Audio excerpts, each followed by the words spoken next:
அனைத்து மாணவ செல்வங்களுக்கும் வணக்கம். இன்று நாம் பார்க்க இருக்கும் தலைப்பானது 12ஆம் வகுப்பில் வணிக கணிதத்தில் 5ஆம் பாடமான அத்தியாயம் 5இல் எண்ணியல் முறைகள் பற்றி இன்னைக்கு பார்க்க போறோம். எண்ணியல் முறைகள் அப்படினா என்ன அப்படின்னு பார்க்கறதுக்கு முன்னாடி உங்ககிட்ட ஒரு சின்ன ஒரு கலந்தாய்வு மாதிரி செய்யலாம். எப்படி பண்ணலாம்? ஒரு திட்டமான வேறுபாடுகளை அமைத்தல் அப்படிங்கிறது நீங்கள் கேட்டிருப்பீங்க. ஆனால் இது எண்ணியல் பகுப்பாய்வு.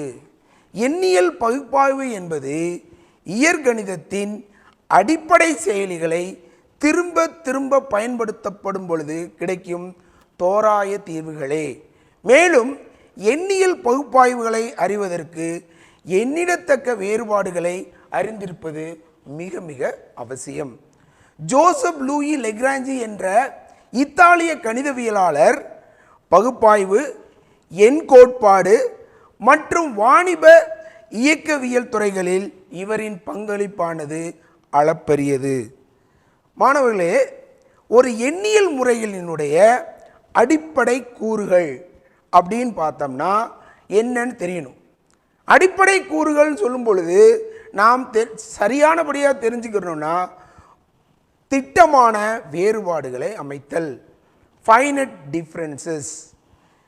இங்கு திட்டமான வேறுபாடுகளை கொண்டு பல்லுறுப்புக்கோவைகளை அமைத்தல், செயலிகள் இடையேயான தொடர்புகளை அறிதல், that is difference operators, finding missing terms, விடுபட்ட உறுப்புகளை காணல், கொடுக்கப்பட்ட தொடரின் இடைமதிப்புகளை, நியூட்டனின் இடைச்செருகல் சூத்திரங்களை பயன்படுத்துதல், தட் இஸ் இன்டர்போலேஷன். இன்னொரு சூத்திரமும் இருக்கு, எக்ஸ்ட்ராபோலேஷன். இன்டர்போலேஷன், எக்ஸ்ட்ராபோலேஷன், இடைச்செருகல். இப்பொழுது லெக்ராஞ்சியின் இடைமதிப்பு சூத்திரத்தை பயன்படுத்தியும் முன்னோக்கு வேறுபாட்டு செயல்களையும் ஃபார்வர்ட் இன்டர்போலேஷன், பேக்வர்ட் இன்டர்போலேஷன் மூலமாக செயலிகளின் மூலமாகவும் நாம் இவற்றை அறியலாம். முன்னோக்கு வேறுபாட்டு செயலி அப்படின்னா அதற்கு நம்ம யூஸ் பண்ணக்கூடிய symbol del f of x is equal to f of x plus x h minus f of x. பின்னோக்கு வேறுபாட்டு செயலி சூத்திரத்தை காண்றதுக்கு நெப்லா. நெப்லாங்கிறது நம்ம டெல்லை எப்படி போடுறோமோ அதை தலைகீழியாக கவுத்தி போடணும். அப்படி போது nabla of f of x minus f of x minus h. Del என்ற செயலியினுடைய பண்புகள் நிறைய கூறுகளின் மூலமாக அறியலாம். ஆனால் நமக்கு முக்கியமாக அறிந்து கொள்ளக்கூடியது del of f of x is equal to f of x plus h minus f of x. இதில் குறிப்பிடத்தக்க ஒரு பண்புகளை மட்டும் நம்ம ஒரு சரியான நோக்கில் கொண்டு போகலாம். அது எப்படின்னா ஒரு 3 பண்புகளை மட்டும் எடுத்துக்கலாம். சி என்பது ஒரு மாறிலி. மாறிலின்னா உங்களுக்கு தெரியும், எப்பயுமே மாறாமல் இருக்கக்கூடிய உறுப்புக்கு பேர் மாறிலி. அந்த இதுக்கு டெல் சி போட்டிங்கன்னா கிடைக்கக்கூடிய மதிப்பானது 0. அப்போ சி என்ற மாறிலிக்கு பண்புகள், முதல் பண்பு del of c is equal to 0. ரெண்டாவது பங்கீட்டு பண்பு. டெல்லில் பங்கீட்டு பண்பு எப்படி இருக்கும்? Del of f of x plus g of x. 2 சார்புகள், எஃப் ஆஃப் எக்ஸ் என்ற ஒரு சார்பு, ஜி ஆஃப் எக்ஸ் என்ற ஒரு சார்பு. அந்த 2 சார்பும் கூட்டலின் அடிப்படையில் del of f of x plus g of x. இப்போ டெல் என்பது ஒரு செயலி. ஆனால் 2 சார்புகளுக்கு உள்ளே வரும்பொழுது del of f of x வலதுபுறமானது del of f of x plus del of g of x. இப்போ மூன்றாவது பண்பு சி என்பது ஒரு மாறிலி. அந்த மாறிலியில் del of C of f of x என்பது C into del of f of x ஆக மாறுகிறது. இப்பொழுது வரையறை. இப்போ டெல்லை பற்றி தெரிஞ்சுக்கிட்டோம். அடுத்த ஒரு செயலி என்னன்னா that is nothing but shifting operator சொல்லுவாங்க. இதுக்கு பேர் ஷிஃப்டிங் ஆப்ரேட்டர். இதுக்கு எப்படி அந்த இது மாறுதுன்னா வரையறையின் பிரகாரம் E of f of x naught is equal to f of x naught plus h அல்லது பொதுவாக ஒரு அடிப்படையாக செயலியை எடுத்துக்கிட்டோம்னா e power n f of x naught is equal to f of x naught plus nh. இதுதான் ஒரு பொதுவான சூத்திரம். ஃபார் எக்ஸாம்பிள் எண்ணில் 1 இருக்கலாம், 2 இருக்கலாம், 3 இருக்கலாம், அதுக்கு தகுந்த மாதிரி மாறுபட்டு அந்த எண்ணினுடைய இதுக்கு தகுந்த மாதிரி மாறுபட்டு கொண்டே இருக்கும். இப்போ செயலி, இந்த ஈயினுடைய செயலி, இந்த ஈக்கான பண்புகள் முன்பு என்ன பார்த்தோம்? டெல். இப்பொழுது என்ன பார்க்க போகிறோம்? இ. அந்த ஈக்கான பண்புகள் என்ன வரும் அப்படின்னா, ஈயின் பண்புகள் E del is equal to E minus 1. முதல் பண்பு del is equal to e minus 1. del முன்னாடி பார்த்தோம். del of f of x equal to f of x plus h minus f of x பார்த்தோம். இப்போ ஈக்கு வந்து ரெண்டையும் கம்பைன் பண்ணி நம்ம பார்க்குறோம். அப்படி பார்க்கும் பொழுது இந்த செயலி ரொம்ப ரொம்ப முக்கியம். ஏன்னா ஒரு எண்ணிடத்தக்க விவரங்களை திரும்ப திரும்ப பயன்படுத்தப்படும் பொழுது கிடைக்கும் தோராய தீர்வுகளே இந்த அடிப்படையான கூற்றே இதுதான். ஆக நம்ம இதை கண்டுபிடிக்கும் பொழுது இது கண்டிப்பாக தெரிஞ்சுக்கிறணும். del of f of x is equal to f of x plus h minus f of x. இப்பொழுது del is equal to e minus 1 நம்ம நிரூபணம் செய்ய போகிறோம். எப்படி பண்ணலாம்? எடுத்துக்கோங்க. del of f of x. delனாவே உங்களுக்கு தெரியும் f of x plus h minus f of x. ஈயினுடைய வரையறை என்ன? e of f of x is equal to f of x plus h. ஆக அந்த முதல் கிடைக்கக்கூடிய எண்ணுக்கு del e of f of x ன்னு எழுதிக்கிறோம். ரெண்டாவது உறுப்பு அப்படியே f of x எழுதிட்டோம்னா f of x பொதுவாக எடுத்து எழுதும் பொழுது e minus 1ன்னு வரும். அப்போ ரெண்டு பக்கமும் f of x கேன்சல் பண்ணிட்டோம்னா del is equal to e minus 1ங்கிற ஒரு பண்பு கிடைக்கப்பெறுகிறது. இது முதல் பண்பு. ரெண்டாவது பண்பு என்ன எடுக்கிறோன்னு பாருங்க. e del is equal to del e. e del is equal to del e. இதை எப்படி நம்ம செய்ய போகிறோம் அப்படின்னு பார்க்கலாம். இப்போ e தெரியும். ஈனா என்ன? e of f of x. திரும்ப சொல்கிறேன். f of x naught plus h. e of f of x naught is equal to f of x naught plus h. டெல்லுக்கு திரும்பி சொல்கிறேன். del of f of x is equal to f of x plus h minus f of x. இது ரெண்டையும் சேர்த்து நம்ம இப்போ இந்த கணக்கில் இந்த பண்பு பார்க்க போகிறோம். இந்த பண்புகள் எதுக்காக சொல்கிறேன்னா கண்டிப்பாக 2 மார்க் கேள்விகளில் கேட்கக்கூடிய கேள்வி. அதனால இதை நீங்கள் படித்து தான் ஆகணும். ஆக இந்த கேள்விகளை விடவும் முடியாது. இந்த பண்புகளை நீங்கள் படித்தீங்கன்னா தான் பரீட்சைக்கு வந்து எளிமையாக இருக்குங்கிறனால இந்த ரெண்டாவது பண்பை பார்க்கலாம். e of del of f of x. அதாவது e of del of f of x மட்டும் எடுத்துக்கோங்க. ஈயை வெளியே வச்சுக்கோங்க. del of f of x f of x plus h minus f of x. திருப்பி இந்த வெளியில் இருக்க ஈயை கொண்டு போய் உள்ளே பெருக்குங்க. e of f of x plus h minus e of f of x. இப்போ e of f of x plus hனா அது ஒரு இன்க்ரிமெண்ட் கூடி சேர்ந்து ஒரு h சேர்ந்தா f of x plus 2hன்னு வரும். அந்த ரெண்டாவதுல இருக்கக்கூடிய e of f of x f of x plus hன்னு எழுத போகிறோம். முதல்ல இருக்கக்கூடியதுக்கு வந்து f of x plus 2hன்னு எழுதியிருக்கோம். ரெண்டாவது இருக்கக்கூடிய e of f of xக்கு f of x plus h. இதை திரும்ப எழுதணும்னா எப்படி எழுதலாம்னா x plus 2h x plus h plus h minus அதாவது f of x plus h plus h minus f of x plus h. இதை எவ்வாறு எழுதலாம்னா del of e of f of x. இடது பக்கம் என்ன இருக்கு? e of del of f of x. இப்போ வலதுபுறம் வந்து என்னது? del of e of f of x. இப்பொழுது மூன்றாவது பண்பை பார்ப்போம். மூன்றாவது பண்பு nebula is equal to e minus 1 by e. இது வரைக்கும் இதுக்கு முன்னாடி வரைக்கும் என்ன பார்த்தோம்? டெல்லையும் ஈயையும் ஒரு கனெக்டிவிட்டி மாதிரி ரெண்டையும் சேர்த்து பார்த்தோம். இப்போ நெப்லாவினுடைய ஃபங்க்ஷன் என்ன அப்படிங்கிறது உங்களுக்கு தெரியணும். இப்போ nebula of f of x is equal to f of x minus f of x minus h. முதல்ல புரிஞ்சுக்கோங்க. திரும்பி சொல்லிடுறேன். நெப்லாவினுடைய பண்பு f of x minus f of x minus h. Okay, இப்பொழுது இந்த நிரூபணத்தை பார்க்கலாம். டெல் கிடையாது, நெப்லா. நெப்லாங்கிறது பின்னோக்கு செயலி, முன்னோக்கு செயலி அல்ல, பின்னோக்கு செயலி. பின்னோக்கு செயலியில் nebula of f of x is equal to f of x minus f of x minus h. இப்போ ஃபர்ஸ்ட் முதல்ல இருக்கக்கூடிய f of x அப்படியே வெச்சுக்கோங்க. இரண்டாவது இருக்கக்கூடிய f of x minus h ல e குள்ள சூத்திரம் உங்களுக்கு ஞாபகம் இருக்கா? e power n f of x is equal to f of x plus nx ன்னு போட்டேன். ஞாபகம் இருக்கா? அந்த இடத்துல n க்கு போதா -1 போடுங்க. அப்ப என்ன வரும்? e power -1 ன்னு வரும். அப்ப இரண்டாவது f of x minus h எப்படி எழுத போறோம்? e power -1 f of x.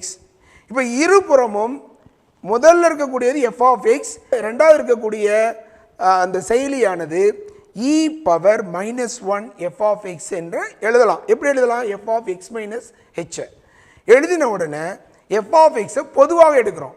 1 minus e power -1 f of x.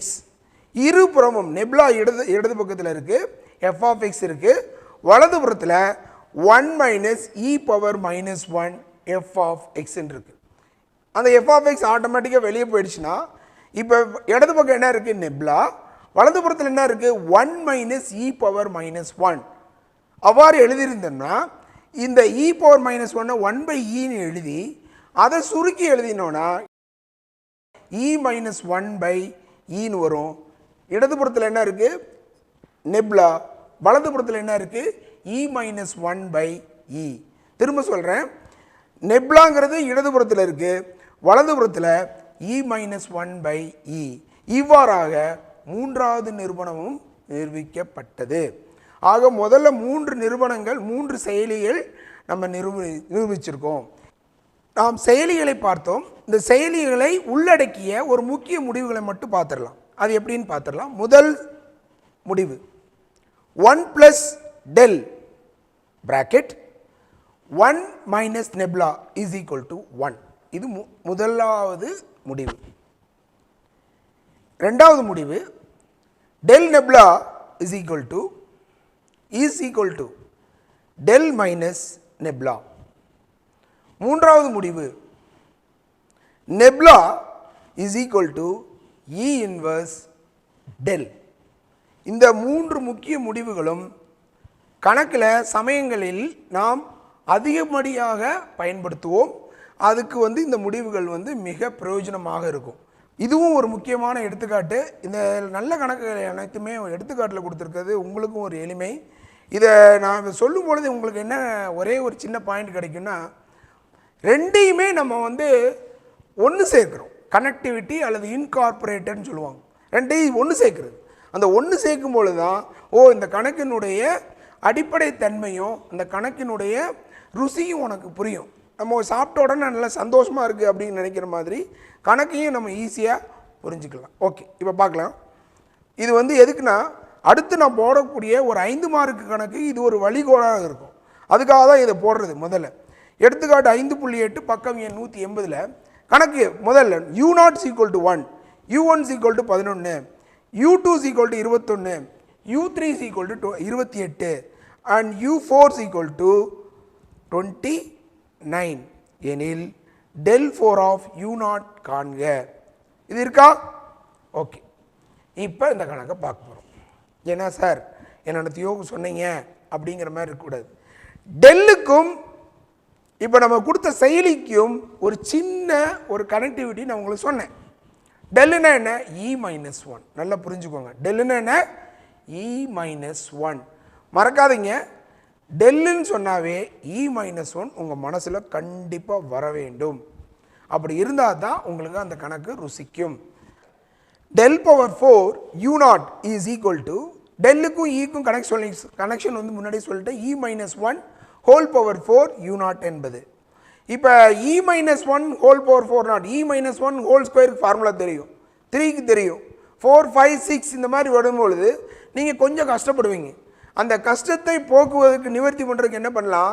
Pascal விதியின் மூலமாக இப்போ நம்ம எளிமையாக இதை பார்க்கலாம். எப்படி பாஸ்கல் விதி அப்படின்னா, பாஸ்கல் விதி நீங்கள் இது படிச்சிருந்தது தான், கொஞ்சம் எளிமையாக தெரியும் உங்களுக்கு. இந்த விதி என்ன சொல்லுதுன்னு பாருங்கள். 1 1 1 இந்த 1 1 கூட்டுங்க 2 ஆயிடுச்சு. திருப்பி 1 1 போட்டுக்கோங்க. இது ரெண்டையும் கூட்டுங்க 3, இங்கே 3, இங்கே 1 1, இது ரெண்டையும் கூட்டுங்க 4, இது ரெண்டையும் கூட்டுங்க 6, இது ரெண்டையும் கூட்டுங்க இது மாதிரி நம்ம எத்தனை நாளும் போட்டுக்கிட்டே போகலாம். இப்போ ஒரு 5 இப்படி போடலாம். நமக்கு இந்த கணக்கில் என்ன வரணும், இது 1வது டிகிரி, 2, இது 3, இது 4, இது 4வது இதுக்கு வருது, இது 3வது இதுக்கு வருது, இதுக்கு பாருங்கள் 2வது டிகிரி. அப்போ நம்ம இதை ஒரு இந்த கணக்கில் எப்படி அப்ளை பண்ண போகிறோன்னு பாருங்கள். இப்பொழுது இதை என்ன பண்ணலான்னு பாருங்கள். e-1 ஹோல் பவர் 4 விரிவாக்கம் பண்ணுறதுக்கு தான் இப்போ நம்ம இது காமிச்சோம். இந்த பாஸ்கலினுடைய விதியை வந்து e-1 ஹோல் பவர் 4 விரிவாக்கம். இதில் என்ன பண்ணிருக்கோம், u0 பண்ணியிருக்கோம். இந்த முதல் இது என்ன வரும் அப்படிங்கிறத நம்ம ஒரு எளிமையாக பார்த்துக்கலாம். முதல் 1 அதனுடைய அடுக்கு என்ன வரும் அப்படின்னா 4. இங்கே ப்ளஸ் மைனஸ் பாருங்கள், இது ப்ளஸ்ஸு, இது மைனஸ், இது ப்ளஸ்ஸு, இது மைனஸ், இது ப்ளஸ். இது வந்து இந்த மைனஸ் வந்தால் மட்டும்தான், ப்ளஸ் வந்தால் எல்லாமே ப்ளஸ் தான் போட போகிறோம். அது எளிமை. இப்போ என்ன பண்ணுறோன்னு பாருங்கள். 4e⁻³ plus 6e⁻² minus 4e⁻1 plus 1. இப்போ நீங்கள் பெருக்கிறீங்க, ஒவ்வொன்றா பெருக்கிறீங்க. அந்த பெருக்கிறத நம்ம என்னன்னு பார்க்கலாம். e⁻4 into u0 minus 4e⁻3 into u0 plus 6e⁻2 into u0 minus 4e⁻1 into u0 plus u0. இதுதான் பயிற்சி எண் 5.1. கொடுக்கப்பட்டுள்ள அட்டவணையை பயன்படுத்தி விடுபட்ட உறுப்புகளை காண்க. இதில் எத்தனை தரவுகள் கொடுத்துருக்காங்க பாருங்க. x is equal to 0 1 2 3 4, y is equal to f of x, அதனுடைய உறுப்புகள் 4 உறுப்புகள் கொடுத்துருக்காங்க. ஒரு உறுப்பு விடுபட்டு சமமான ஒரு இடைவெளி. புரிஞ்சுக்கோங்க, இதில் எல்லாமே சம இடைவெளி, அதை நீங்கள் நல்லா கவனிச்சுக்கணும். அப்போ சமமான இடைவெளியில் தான் நம்ம இந்த கணக்குகளையும் இந்த சூத்திரத்தையும் பயன்படுத்த முடியும் அப்படிங்கிறத நீங்கள் கொண்டு வரணும் ஃபஸ்ட்டு. அப்போ எக்ஸின் சம இடைவெளியில் இருக்குது. ஒய் எப்படி வேணாலும் வரலாம், அதை பற்றி நமக்கு அவசியம் இல்லை.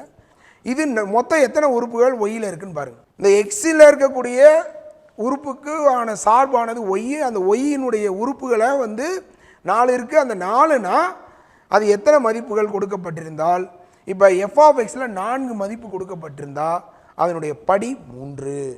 அப்போ 3 படி பல்லுறுப்புக்கோவையை நம்ம இந்த கணக்கில் அமைக்கலாம் அப்படின்னு தெரியும். சரி, அப்படி அமைக்கிறோம் அப்படின்னா இந்த கணக்கினுடைய சூத்திரத்தின் பிரகாரம் என்ன விஷயம் அப்படின்னா நல்லா கவனிச்சுக்கோங்க. அந்த 4ஆம் நிலை வேறுபாடு 0. 4ஆம் நிலை வேறுபாடு என்பது 0. அப்போ del power 4 of f of x r y r y not r y k. ஏன் ஒய்கே சொன்னேன், ஏன் ஒய் நாட் சொன்னேன், ஏன் எஃப் ஆஃப் எக்ஸுங்கிறத பற்றி அப்புறம் பார்த்துக்கலாம். ஏன்னா இந்த கணக்கை பொறுத்தவரை எஃப் ஆஃப் எக்ஸ்னு வச்சுட்டு போட்டால் கூட ஒன்றும் பெரிய விஷயம் இல்லை. ஆனால் அடுத்த ஒய்கேன்னு போட்டால் அதில் சில விஷயங்கள் இருக்குது, அப்புறம் சொல்கிறேன். இப்போ டெல் பவர் 4 ஆஃப் ஒய் அப்படின்னா ஈக்குவல் டு 0. 4 உறுப்பு கொடுக்கப்பட்டிருக்கு. Del power 4 of y is equal to 0 எழுதுனா 1 மார்க் கிடைக்கும். சரி, இப்போ டெல்லுக்கு போது என்ன போடுறோம், e-1 ஹோல் பவர் 4. இப்பொழுது தான் பார்த்தோம், முதல் கணக்கில் நம்ம பார்த்தோம். அப்படியே அதை ஞாபகத்தில் வச்சு அந்த உறுப்புகள் நம்ம எப்படி எழுதணும்னு கொண்டு வந்துருங்க. அப்போ அதனுடைய உறுப்புகள் என்ன வந்திருக்கு, e⁻4 of y not minus 4e⁻3 of y not plus 6e⁻2 of y0 minus 4e⁻1 of y0 plus y0 is equal to 0. இது எப்படி வரும், y4 minus 4y3 plus 6y2 minus 4y1 plus y0 is equal to 0. புரிஞ்சுக்கோங்க. இப்போ தரவு y0 அங்கே கொடுத்துருக்க நம்ம டேபிளர் காலத்தில் என்ன இருக்குன்னு பாருங்கள். ஃபஸ்ட்டில் இருக்கிறது y0 எடுத்துக்கோங்க. எக்ஸுக்கு 0ங்கிறது y0 1, y1 3, y2 என்ன இருக்குது 9, y3 தெரியாது, அதுதான் நமக்கு தெரிய விடுபட்ட உறுப்பு. y4 என்ன 81. இவ்வாறாக பிரதியிடும் பொழுது நமக்கு கிடைக்கக்கூடிய மதிப்பானது 124 மைனஸ் 4y3 ஈக்குவல் டு 0ன்னு கிடைக்கும். இப்போ எடுத்துக்காட்டு 5.11. இதுக்கு முன்னாடி இருந்த கணக்குக்கும் போன கணக்குக்கும் ஒரு கனெக்டிவிட்டி இருந்துச்சு. இந்த கணக்குக்கும் இந்த கணக்குக்கும் என்ன வித்தியாசம்னா மாணவர்களே, இதுக்கு முன்னாடி e-1 ஹோல் பவர் 4 எப்படி யூஸ் பண்ணுறோங்கிறது முதல் கணக்கில் தெரிஞ்சுங்க. இந்த கணக்கில் விடுபட்ட உறுப்புகளை அதை பயன்படுத்தி எவ்வாறு செய்யணும்னு பார்த்தோம். இப்போ 2 விடுபட்ட உறுப்புகளை செய்ய போகிறோம் இந்த கணக்கில். இப்போ இங்கே உள்ள என்ன தரவுகள் கொடுத்துருக்காங்க, இந்த தொகுப்பு என்ன கொடுத்துருக்காங்கன்னு பாருங்கள். இந்த விவரங்களை கொண்டு உற்பத்திகளை கண்டுபிடித்தல். பாருங்கள், அந்த எக்ஸ் வந்து சம இடைவெளி, நல்லா கவனிச்சுக்கோங்க. எக்ஸ் வந்து சம இடைவெளி, சமசீரற்ற இடைவெளியாக இருந்தால் நம்ம இதுக்கு பயன்படுத்த முடியாது, அது வேறு இது, அது இதே இதில் இன்னொன்றில் பார்க்கலாம். இது சம இடைவெளி, நல்லா புரிஞ்சு. உற்பத்தி மாறுபடும். இப்போ இந்த வருஷத்தில் ஒரு 40 டன் விளைஞ்சதுன்னா போன வருஷத்தில் 35ஆகவும் இருக்கலாம், 85ஆகவும் இருக்கலாம். ஆனால் அது எப்படி வேணாலும் இருக்கலாம். ஆனால் வருஷமானது சம இடைவெளி, உற்பத்தி மாறுபடும். நான் முதல் கணக்கில் சொன்ன மாதிரி தான், எத்தனை மதிப்புகள் கொடுக்கப்பட்டிருக்கிறது, எஃப் ஆஃப் எக்ஸில் எத்தனை மதிப்புகள் கொடுக்கப்பட்டிருக்கிறது. எஃப் ஆஃப் எக்ஸில் 5 மதிப்புகள் கொடுக்கப்பட்டிருந்தால் எஃப் ஆஃப் எக்ஸ் என்பது எத்தனை பல்லுறுப்புக்கோவை உருவாக்க முடியுங்கிறது நீங்கள் முதல்ல முடிவு பண்ணணும். முதல்ல போன கணக்கில் என்ன சொன்னேன், 4 3 படி, இந்த கணக்கில் 5, அப்போ எத்தனை படி, 4, அவ்வளோதான். எஃப் ஆஃப் எக்ஸ் ஒரு 4ஆம் படி பல்லுறுப்புக்கோவையை என வச்சுக்கலாம். எஃப் ஆஃப் எக்ஸில் 5 மதிப்புகள் கொடுக்கப்பட்டிருந்தால் எஃப் ஆஃப் எக்ஸ் என்பது ஒரு 4ஆம் படி பல்லுறுப்புக்கோவை உருவாக்கும். ஓகே, இப்போ இந்த இடத்துல எந்த இது வந்து பூஜ்ஜியமாகும், எந்த நிலைப்பாடு பூஜ்ஜியமாகும், 4ஆ 3ஆ? 4ஆம் படி என்பது பல்லுறுப்புக்கோவையை உருவாக்குதல். போன கணக்கில் நடந்துச்சு பாருங்க, y4ல் வந்துச்சு பாருங்க. அது மாதிரி இதில் வந்து 4ஆம் படி பல்லுறுப்புக்கோவை உருவாக்கும். அப்போ நம்மளோட டிகிரி வந்து y4, y suffix 4, y suffix 3ன்னு எழுதுவோம். 5ஆம் படினா y சஃபிக்ஸ் 5 அப்படின்னு போயிட்டே இருக்கும். இப்போ 5 மதிப்புகள் கொடுக்கப்பட்டிருந்ததால் நமக்கு எஃப் ஆஃப் எக்ஸுங்கிறது ஒரு 4ஆம் படி பல்லுறுப்புக்கோவை உருவாக்குது. அதன் பிரகாரம் நமக்கு 5ஆம் நிலை வேறுபாடானது 0. அப்போ டெல் பவர் 5 பண்ணுமா 4 பண்ணுமா, 5, y0 இஸ் ஈக்குவல் டு 0ன்னு போன கணக்கில் சொன்னேன். ஆனால் இந்த கணக்கில் ஒய்கேன்னு எடுக்க போகிறேன். ஏன் அப்படின்னு சொன்னால் இந்த கணக்கில் எத்தனை வேறுபாடு கொடுத்துருக்குன்னு பாருங்கள். 2 இடங்கள் வந்து விடுபட்டு போயிருக்கு. அதனால ஒரு பொதுவாக எடுத்துக்கிறேன், அந்த y0 எடுத்துட்டு ஒய்கேன்னு போட போகிறேன். Del power 5 yk equal to 0. இப்போ நம்ம என்ன பண்ண போகிறோம்னு பாருங்கள். டெல்லுனாவே உனக்கு தெரியும், e-1 whole power 5 yk equal to 0. இதை நீங்கள் விரிவாக்கம் செய்யுங்க பாஸ்கலின் விதியை பயன்படுத்தி. இதுக்கு முன்பே நம்ம பார்த்தோம், பாஸ்கலை ஈஸியாக எழுதி வச்சுக்கோங்க. அது ஒரு 5ஓ 6ஓ பரீட்சையில் ஒரு கடைசி பக்கத்துலேயோ ஏதோ ஒரு பக்கத்தில் எழுதி வச்சுக்கோ. அப்போ உங்களுக்கு எளிமையாக அதை செய்ய முடியும். அப்போ 1 5 10 10 அப்புறம் பழையபடி 5 ஒரு 1 அப்படி வரும். பாஸ்கலில் வந்து 4க்கு அடுத்த படியில் வந்து 1 5 10 10 5 1ன்னு வரும். அது மாதிரி அடுத்த படி ஒவ்வொன்றுக்கும் இப்படி போட்டுட்டு போகலாம். அப்போ இது இந்த படி பிரகாரம் நம்ம போகிறோம். இதில் பிரகாரம் நம்ம என்ன பண்ண போகிறோம், e-1 ஹோல் பவர் 5ஐ yk எழுதும்போது yk போடுறோம். மெயினாக புரிஞ்சுக்கோங்க, yk e power 5 yk minus 5 e power 4 yk plus 10 e power 3 yk minus 10 e power 2 yk plus 5 e power 1 yk minus yk equal to 0. போன கணக்குக்கு இந்த கணக்குள்ள வேறுபாடு yk. ஏன் சொல்கிறேங்கிறத புரிஞ்சுக்கோங்க. 2 இடங்களில் நம்ம விடுபட்ட உறுப்பை கணக்கிடும் பொழுது அதற்கு நமக்கு என்ன செய்ய போகிறோம், கேக்கு பிரதியிட போகிறோம். முதல்ல விடுபட்ட உறுப்பு பாருங்கள் 0 எடுத்துக்கோங்க. அடுத்த விடுபட்ட உறுப்பு என்ன எடுக்க போகிறோம், 1. இதுதான் இந்த கணக்குக்கும் அந்த கணக்கு உள்ள வித்தியாசம். இப்போ கேஸ் ஈக்குவல் டு 0ன்னு பிரதியிடுங்க. இப்போ நம்ம இதை வந்து ஒரு சமன்பாடாக வச்சுக்கோங்க. இந்த சமன்பாட்டை பயன்படுத்தி கேஸ் ஈக்குவல் டு 0 என பிரதியிடும் பொழுது நமக்கு இருப்பது என்னன்னு பார்த்தீங்கன்னா y suffix 5 minus 5 y suffix 4 minus 10 y suffix 2 plus 5 y suffix 1 minus y0 equal to 0 அப்படின்னு கிடைக்கும். y is equal to 0ன்னு பிரதியிடும் பொழுது கிடைக்கக்கூடிய சமன்பாடானது இது. இந்த சமன்பாட்டில் நமக்கு எல்லா உறுப்புகளுமே இருக்குது. y4 இருக்குது, y3 இல்லை, y5 இல்லை, y3 இல்லை. y3யும் y5யும் கொடுக்கப்படலை. அதை 2 இடத்துல என்ன கண்டுபிடிக்கிறோம், முதல்ல இருக்கிறது 3, அடுத்து இருக்கிறது 5. எதில் இருந்து ஆரம்பிக்கிறோங்கிறது பார்த்துக்கோங்க. 0ல் ஆரம்பிக்கிறோம். முதல்ல உறுப்பு 0, அடுத்து 1, 2, 3, 4, 5. இப்படி கொடுத்தீங்கன்னா தான் இதுக்கு நீங்கள் கணக்கில் நீங்கள் சரியாக கண்டுபிடிக்க முடியும், இல்லைன்னா கஷ்டம். Y0 வந்து என்னவா இருக்குதுன்னு நல்லா கவனிங்க. Y0 என்னது? 200. Y1 என்ன? 220. Y2 என்ன?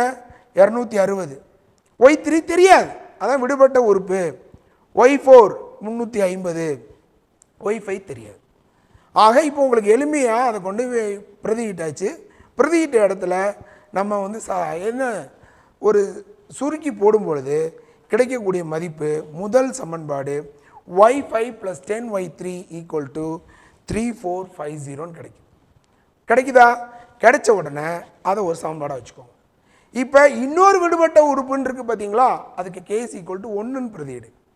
அப்படி பிரதியிடும் பொழுது என்ன நடக்குது அப்படின்னா, இந்த சமன்பாடு சுருங்கி y0 y6 - 5y5 + 10y4 - 10y3 + 5y2 - y1 = 0 அப்படின்னு வருது. சரிங்க சார், இப்போ நம்ம அடுத்து என்ன பண்ணலாம் அப்படிங்கும்பொழுது இதுலேயும் வேல்யூ பிரதியிடுங்க. இப்படி இவ்வாறாக பிரதியிட்டு வரும்பொழுது ஃபைனலாக நமக்கு கிடைக்கக்கூடிய சமன்பாடானது 5y5 + 10y3 = 5010 அப்படின்னு கிடச்சிருக்கு. முதல்ல ஒரு சமன்பாடு இருக்குது. முதல் சமன்பாடு என்னன்னு பாருங்கள். y5 + 10y3 = 3450. 5y5 + 10y3 = 5010. இதை சுருக்கி போட்டால் y5 + 2y3 = 100 வாட். 2 வருமா 5 வருமா? 2. இந்த எண்ணை நீங்கள் சுருக்கி போடுங்க. சுருக்கி போட்டிங்கன்னா என்ன கிடைக்குன்னா, சமன்பாடு 2ன் படி y5 + 10y3 = 3450. சமன்பாட்டு 3ன் படி y5 + 2y3 = 1002. இந்த இரண்டு சமன்பாட்டை நம்ம வந்து தீர்வு கண்டுபிடிச்சோம்னா கிடைக்கக்கூடிய மதிப்பு y5, அதாவது 3ல் 2வது கழிங்க, கழிக்கும் பொழுது கிடைக்கக்கூடிய உறுப்பு y5 = 390, y3 = 306. இவ்வாறாக இந்த இரண்டு விடுபட்ட உறுப்புகளையும் இந்த சூத்திரத்தின் மூலமாக எளிமையாக நம்ம கண்டுபிடிக்கலாம்.